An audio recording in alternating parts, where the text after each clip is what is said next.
अस्सलाम स्टूडेंट्स, जैसे कि आप देख रहे हैं आज हमारा फिजिक्स का प्रैक्टिकल है law of refraction. Law of reflection हमने लास्ट टाइम डिस्कस किया था कि लाइट टकरा के वापस आती है। आज हम डिस्कस करने जा रहे हैं लॉ ऑफ रिफ्रैक्शन। इसमें एक्चुअली दो मीडियम इन्वॉल्व होते हैं। लाइक ये ग्लास स्लैब है, आपको नज़र आ रहा होगा। ये ग्लास स्लैब हम रखेंगे और लाइट की रे, इंसिडेंट रे, जब ये एयर का मीडियम है, मतलब ये एयर के मीडियम से जब इस मीडियम में एंटर होगी तो लाइट बैंड हो जाएगी अपने नॉर्मल की तरफ, और जब वापस दोबारा एयर में निकलेगी तो ये दोबारा अवे फ्रॉम नॉर्मल बैंड होगी। फर्स्ट टाइम ये बैंड होगी टुवर्ड्स द नॉर्मल जब ये एक मीडियम से दूसरे मीडियम यानी ग्लास में एंटर होगी, और जब ग्लास से वापस बाहर निकलेगी तो ये बैंड होगी अवे फ्रॉम द नॉर्मल। इसमें क्या क्या चीजें होती हैं? इसमें दो पार्ट हैं लॉ के। पहला पार्ट कहता है इंसिडेंट रे, दिस रे, इंसिडेंट रे, रिफ्रैक्टेड, जो रे रिफ्रैक्ट होगी and the normal all line in the same plane. ये इनका जो पॉइंट ऑफ कांटेक्ट देखिए ये है incident ray, normal and refracted. ये सेकंड पार्ट क्या कहते हैं? Mu is equal to sine angle over sine r. जो आने का जो एंगल है एंगल आई, और ये जो बैंड होगा towards the normal angle r, उनका जब हम रेशियो निकालेंगे तो हर मटेरियल, हर मीडियम का कांस्टेंट, जैसे इस ग्लास स्लैब का है, इसका कांस्टेंट 1.5 है। डायमंड का होगा तो डिफरेंट होगा, रूबी होगा कुछ और होगा। तो फिलहाल हम डिस्कस करेंगे कि हर मीडियम का एक कांस्टेंट होता है। ग्लास स्लैब का जो कांस्टेंट होगा refractive index mu is equal to, इसको हम कहते हैं रिफ्रैक्टिव इंडेक्स। तो ये sine angle over sine r, जब हम इसमें वैल्यू पुट करके अपना आंसर निकालेंगे तो ऑलमोस्ट 1.5 इसका आंसर आएगा।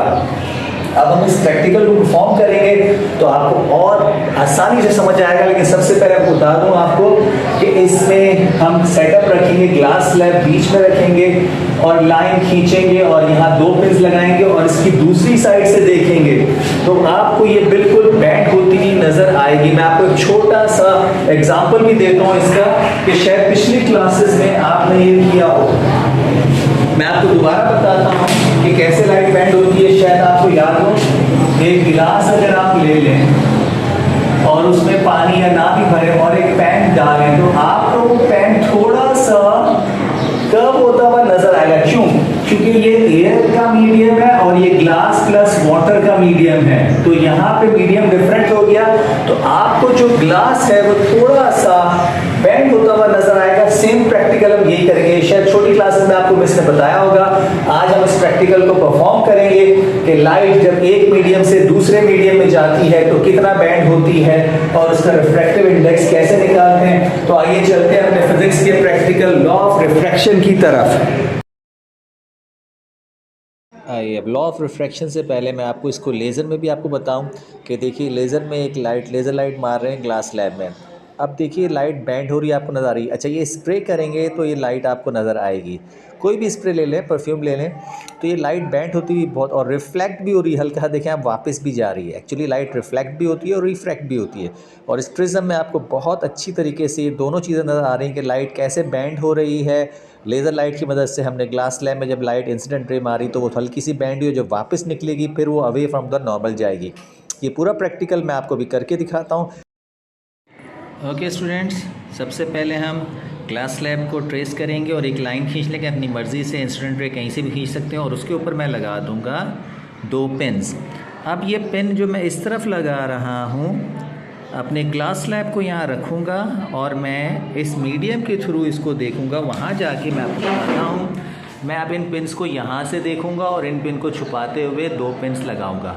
अभी आपको बताता हूँ। फिलहाल मैं आपको इसका सेटअप बता रहा हूँ। ये इस तरह से ग्लास स्लैब को ट्रेस करके इंसिडेंट रे बना के और अब इस प्रैक्टिकल को हम परफॉर्म करेंगे। आगे देखिए आप। ओके, ये देखिए आपको वो दो पिन मैं ऊपर से भी दिखा रहा हूँ। ये रही दो पिन है ऊपर से।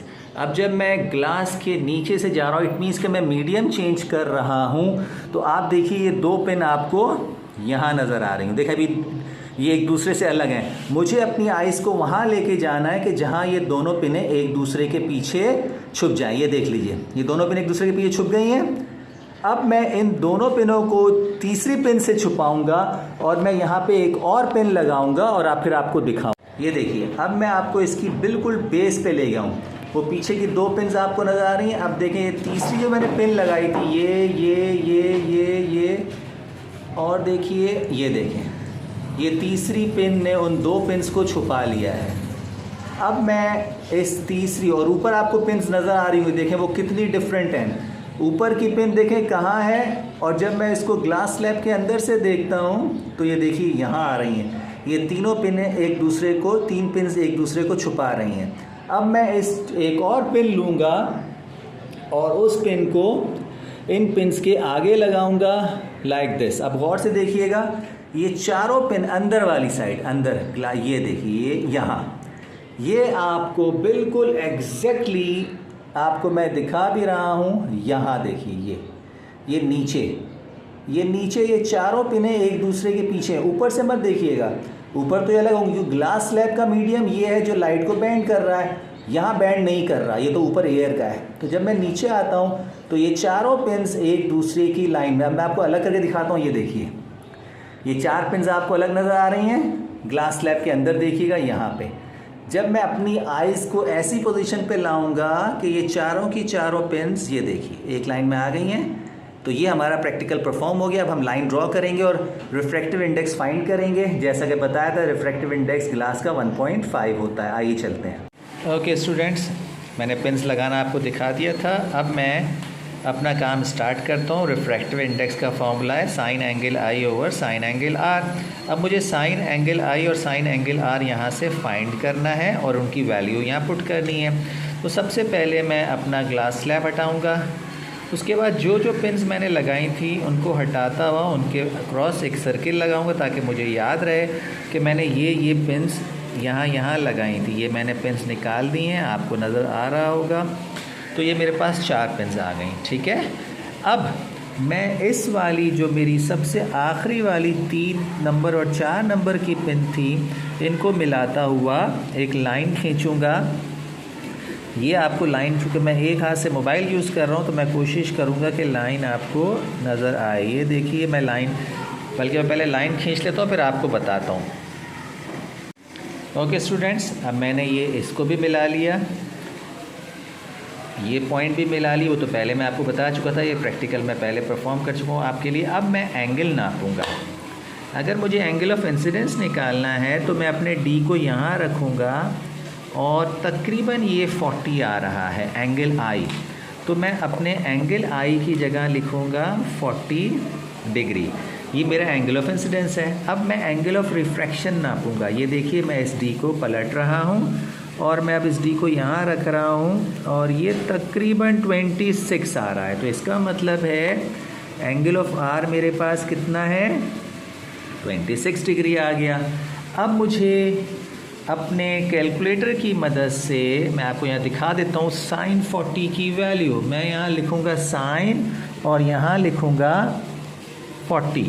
ये देखिए साइन 40 मैंने लिखा और मैंने इसको, तो ये वैल्यू कितनी आ रही है, अच्छा ये मिस्टेक होगी, दोबारा करते हैं। साइन 40, ये देखिए 0.647, तो मैं 0.6427 लिखता हूँ। साइन 26, अब मैं जाऊँगा साइन 26 की वैल्यू लूँगा, वो आ रही है 4383, 0.4383। अब जब मैं इन दोनों वैल्यू को देखें, 40 की वैल्यू आ रही थी 0.6427 और इसकी वैल्यू आ रही थी 0.4383। जब मैं इनको डिवाइड करूँगा तो ये आंसर आएगा 1.46, जो कि अगर हम इसको कन्वर्ट करें तो ये तकरीबन 1.5। और ग्लास स्लैब, इस ग्लास स्लैब का कांस्टेंट या इसका रिफ्रैक्टिव इंडेक्स जो है वो हमेशा कितना आएगा, 1.5, या इसके अक्रॉस 1.46, 1.47, 1.52, 1.53, तो ये तकरीबन इतना आएगा। और ये हमारा आंसर भी आ गया। तो इसका मतलब है हमारा आंसर बिल्कुल करेक्ट आया है। मैं आपको एक दफ़ा थोड़ा सा इसका रिव्यू दे देता हूँ कि लाइट जब किसी भी एक मीडियम से, ये एयर के मीडियम से आप देख रहे होंगे यहाँ जा रही है, लेकिन जब ये इसमें आती है तो ये बैंड होती है और जब वापस निकलती है तो ये फिर बैंड होती है। लेकिन फ़र्स्ट टाइम ये टूवर्ड्स नॉर्मल और second time away from normal की तरफ बैंड होती है। तो ये प्रैक्टिकल आपको समझ आ गया होगा। पसंद आए तो लाइक और सब्सक्राइब कीजिएगा। शुक्रिया।